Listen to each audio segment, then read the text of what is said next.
नमस्कार, मैं डॉक्टर संजय सम्राट। पिछली वीडियो में कुछ चीज़ें जो थी वो डाइस और फर्टिलाइज़र की इन्फॉर्मेशन को लेके छूट गई थी। तो बस इतना ही कहना है कि जो बिहार राज्य के कृषि मंत्री हैं कि थोड़ा बहुत बेसिक नॉलेज होना चाहिए आपके कर्मचारीगण महोदय को। ऐसा ना हो कि वो किसानों के बीच में जाएं और वो उनके छोटे से सवालों का भी जवाब ना दे पाएँ। और ये सवाल उनसे भी बनता है, एक कृषिविद होने के नाते मैं पूछ सकता हूँ कि खेत को देखने का सही दिशा क्या होना चाहिए।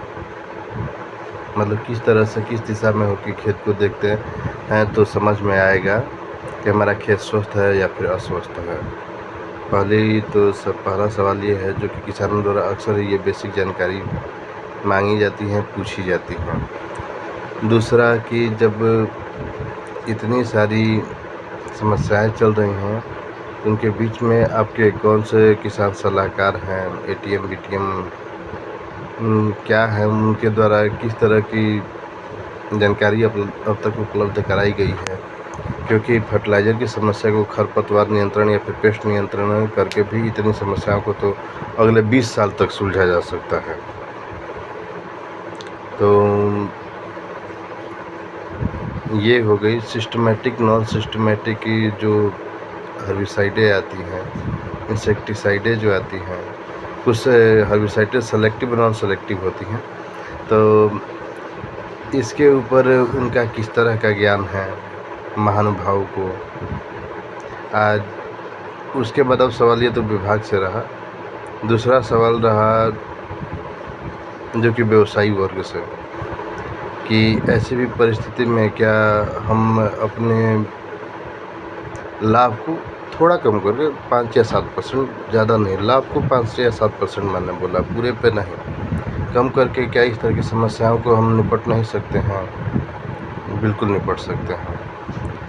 उन पे दबाव बनाने का विभाग प्रयास इसलिए भी ना करे क्योंकि पैसा पहले से वो किस रेट या किस भाव में दिए हैं, अगर जिसके पास दिया गया वो उसी भाव में उन्हें ज़्यादा सामान पहुंचा पाए तो हम सब तो चाहते ही हैं कि रेट सस्ता हो, लोगों को सामान इजी वे में मिल जाए।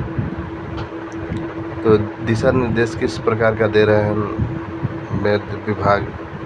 उसके बाद मंत्रीगण और जो युवा नेता, जन नेता, तन नेता, मन नेता और लन नेता, उसे लन नेता का मतलब तो आप सब समझते ही होंगे कि आप कम से कम जो जनसभाएं करें, लोगों से जो जनसंपर्क करें, उसमें इस पे चर्चा अवश्य करें और अपने पास किसी न किसी कृषिविद को अपने साथ जोड़ें। वो जा नहीं सकते हैं, बिना पैसे के वो जाएंगे भी नहीं। आप हमसे ही कहिएगा तो चलने के लिए, तो मैं बिना पैसे का कहीं नहीं जाऊंगा। तो उन्हें उचित सम्मान के साथ, उचित आर्थिक रूप से सहायता के साथ आज सम्मान लेके जाने का प्रयास करें, ताकि ऐसा ना हो कल को कि हमारी पीढ़ियां पूछें कि जब देश में 83 से भी ज़्यादा बड़ा अकाल पड़ा था तो हम सब क्या कर रहे थे। और हमारे कपड़े से कोई नेता नहीं बनता ना, नेता बनने के लिए लोगों के हृदय में बसना पड़ता है, उनकी आवाज़ बननी पड़ती है। तो इतना तो आप सब अवश्य ही करेंगे, मुझे यही उम्मीद है आप सबों से। कम से कम एक कृषिविद के, 1 या 2 कृषिविद अवश्य ही उनका नंबर रखें अपने हेल्पलाइन, और वो भी ज़बरदस्ती नहीं, उनकी इच्छा हो तो। और गाइडलाइन में अवश्य ही ये निर्देशित कर दे कि इतने समय के बाद आप उन्हें फ़ोन नहीं कर सकते, क्योंकि उनका भी अपना निजी जीवन है। तो ठीक है, नमस्कार। अब मैं लोगों से ये कहूँगा कि आप मुझे फ़ोन कर सकते हैं सुबह 8 से 1 के बीच में। आप 4 से 5 या फिर 7 के बीच में करें। अगर इससे भी नहीं हो सकता तब मुझे अलग अलग व्हाट्सएप ग्रुपों में जोड़ लें और वहाँ पे 30 या 10 सेकंड की वीडियो बना के फसलों के आप भेजेंगे तो निसंदेह मैं दवा का टेक्निकल और आपको उसका क्या उपचार हो सकता है, ये सारी चीज़ें, क्या आपको सावधानियाँ बरतनी चाहिए, ये सारी चीज़ें मैं आपको उपलब्ध कराता रहूँगा। नमस्कार।